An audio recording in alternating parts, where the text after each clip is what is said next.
We wanted to welcome you to this discussion. For many campaigners that are working on trade and corporate power, in many ways, transnational corporations are like new empires. Capital can move freely around the world while people could not. So part of the two campaigns that we have on migration is to emphasize the right to stay, to get rid of the hostile environment, and also to push for a global free movement. Imagine that Martin Luther King never had a dream. Imagine that instead of thinking outside the narrow confines of his time and place, he'd resolved to work only within them. Imagine he had instead risen to the steps of the Lincoln Monument and announced a 5-point plan that he thought he could both sell to the black community and win a majority for in both houses of Congress that would bring civil rights legislation that one step closer. But he didn't. He chose not to engage in the narrow confines of the here and now, and instead address not what will be or could be, but what should be. And it's in that spirit and the tradition that I come here tonight. I'm fully aware that no nation is going to get rid of their borders tomorrow or even next year. It's the role, though, of the radical to ask, what can we do today so that tomorrow we can do what we could not do today? The map of my utopian world has no borders. No border guards, no barbed wire, no passport control, no walls, no fences and no barriers. The world, I believe, would be a better place without them. I believe in the free movement of people. Borders exist by definition to separate one group of people from another. And the primary two issues then become which other that will be and on what basis we should be separated. As borders have become tougher for people, they've all but been lifted for capital. Money can travel the globe virtually without restriction in search of regulations that are weaker and labour that is cheaper. And when it does, it displaces people, sucking investment and resources from one place at the flick of a switch. But those who find their lives turned upside down by the free movement of capital are often prevented from moving country and looking for work. People should have at least the same rights, or more, since humans are more valuable than money, as machines. It is a fact, rarely stated but generally acknowledged and accepted, that the global poor should not be allowed to travel. Indeed, one of the more interesting and intriguing aspects of seeing Sajid Javid's life story held up as an uplifting example is the detail that his father came to the country with just £1 in his pocket in 1961. Were his own father to arrive now, Javid would not let him in. Worse still, he's okay with that. If we open the borders, we will compromise our security, goes the claim. Well, the overwhelming majority of people who've committed terrorist attacks here were either born here or were here legally.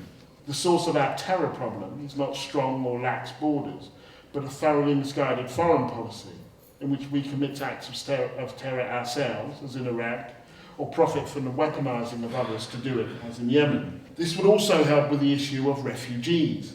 First of all, we don't take anything like our fair share, even compared with European countries, let alone the rest of the world. And that's particularly galling because a significant number of refugees are fleeing from wars that we created, states we have failed, regimes we subsidise and regions we have disabled. Much of the migration in the world at present is not voluntary, but forced by extreme poverty, natural disasters and wars. It would be a better world if people did not have to move to eat. Environmental policies, particularly on climate change, arms control and responsible foreign and trade policies would all assist in allowing many people to stay where they would rather be, at home. What happened with the Windrush generation, for example, was not a mistake. It was not a glitch in the system. It was the system. It was the entire point of the hostile environment policy. People were treated as illegal unless they could prove otherwise. At any moment, almost anyone, your boss, doctor, child's headmaster or landlord can become a border guard. Indeed, they may be legally obliged to do so. And on the basis of their judgment, you may be denied livelihood, family, home and health. Nation states are a relatively new concept. Migration is as old as humanity. Borders seek to regulate and restrict that basic human custom for the distinct purpose of excluding some and privileging others. Immigrants are not the problem. Borders are. Thank you.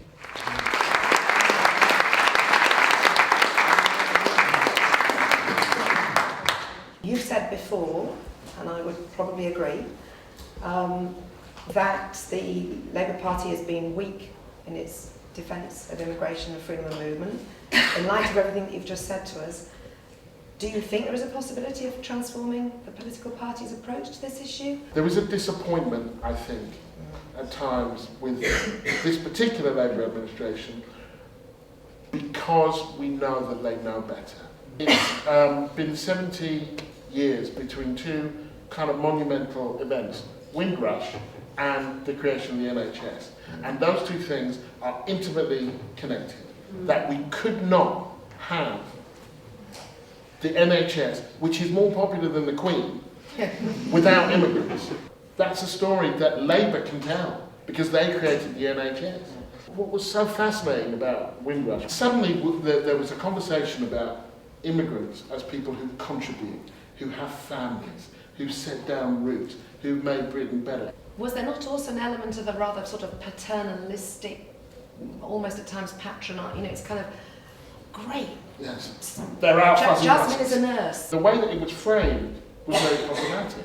It was, these are good immigrants. We didn't mean to exclude them. We meant to exclude them. But actually, that was a step forward from, there are no good immigrants. Some of those in the Windrush generation weren't model citizens. And there's still this issue that Sajid Javid says, well, if you've committed a serious crime, you can't come back.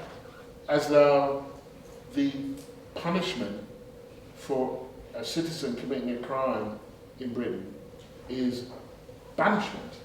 When you're engaging with British political party leaders, as I guess you do, and I certainly must read you, how are they responding to the charge of cowardice, which is more or less the summary of your position? I imagine that they think, bless. Jeremy can go out in the middle of an election after there's been a bombing and say we have to, while we mourn the victims, we have to talk about Iraq. And we have to talk about the things that we are doing that contribute to this situation while making clear that the people who did this are responsible for that.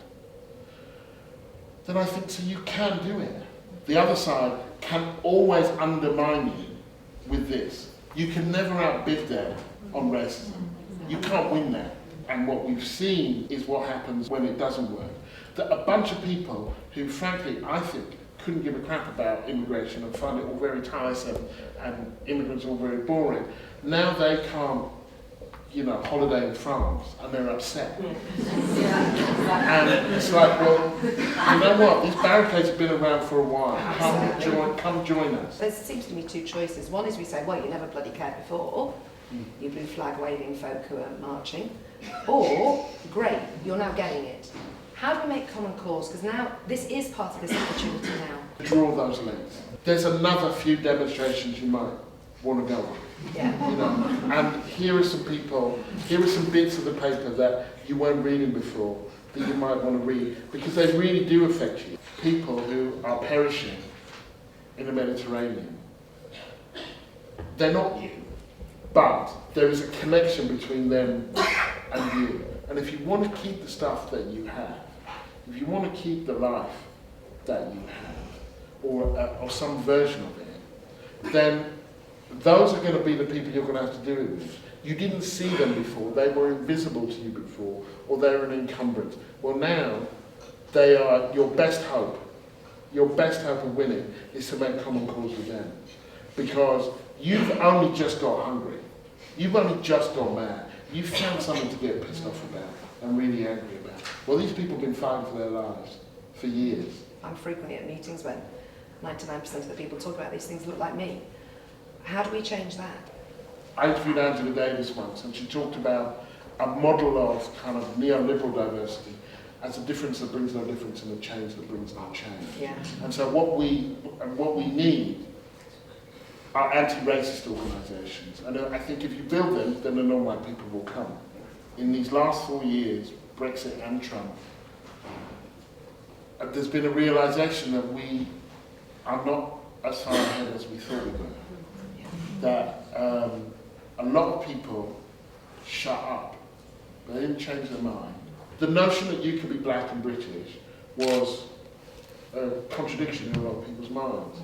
And I felt that over the years that had been resolved. It wasn't as resolved as I thought it was. My family came from East Africa and we were hated, we were, people pissing in bottles and smashing it out windows kind of thing. And I remember having this discussion where people were saying, I'd rather know, rather than it being hidden under a PC blanket, I'd rather know.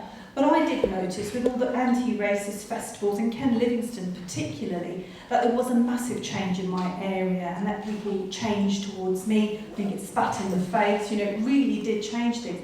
So I think that having that does have an effect, but I think this kind of racism that we're seeing now is grown and it's developed. And I think that while the threads of it might have been there before, it's been emboldened and strengthened. I do think that it's different from what it was before in some respects. I agree. We're in a different place.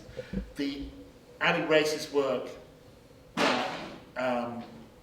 that was done was valuable, and actually one of the weak spots for the work that was done was how little of it actually involved immigration.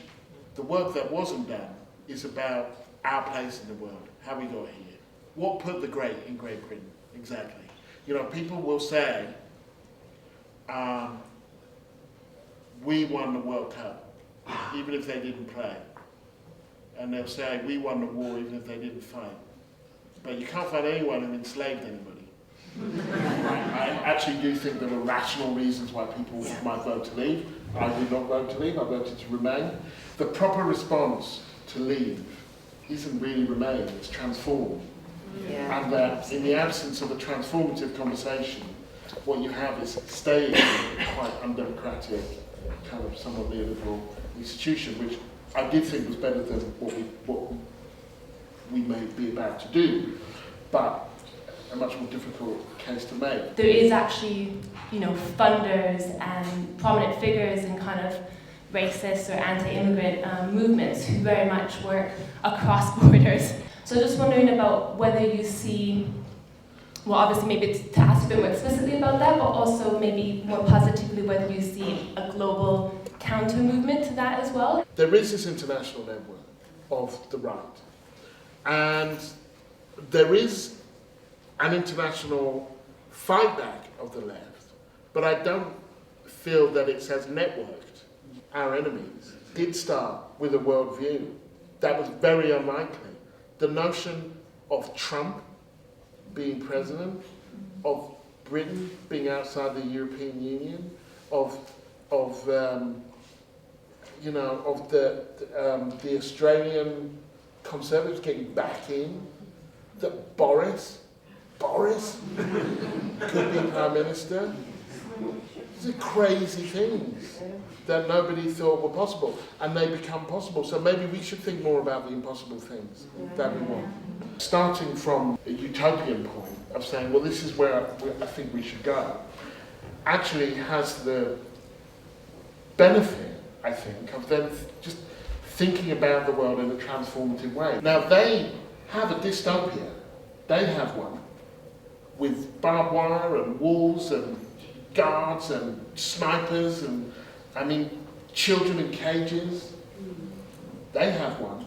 They have a worldview of what we should be like. And we're still coming up with a 5-point plan on the Lincoln Steps. It would be much better for us to have a worldview. Look, this is the world we want.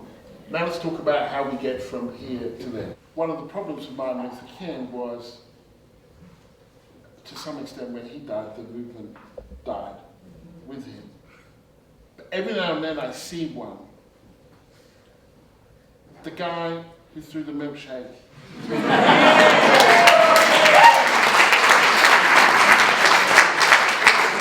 I have faith in the decency of people. and so I think, corny as it sounds, there are hundreds and thousands of Martin Luther Kings out there. Yeah, brilliant.